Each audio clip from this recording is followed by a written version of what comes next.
I kind of look at us as like a bridge between the rookies and the experts. So maybe some of the things I tell y'all will make you realize that, hey, you can do some of these big projects.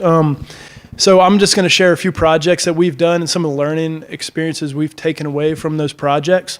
All right, so one of the main things we've learned, John Hoffman trained us when we came for our sign biz training, and he opened our eyes up to the world of ADA. And we realized pretty quickly that if you wanted to really make money in the sign business, you kind of have to get into commercial signage. ADA is a great way to make some good money. And so that's always kind of been in the back of our mind. How do we get into that industry?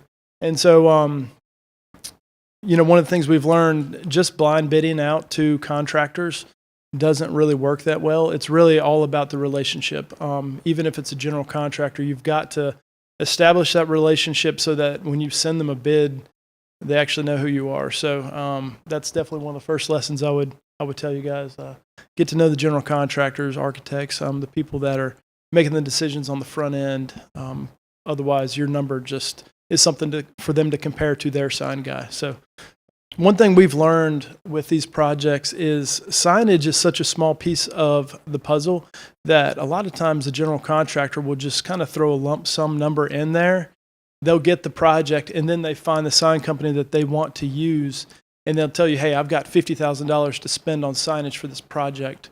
Can you make that work? And then we kind of just reverse engineer, okay, how many signs do you need? We make it fit their budget. And so definitely we've had a whole lot more success with the general contractor that has the project in hand than sending out bids to 6 different GCs who are bidding on a project.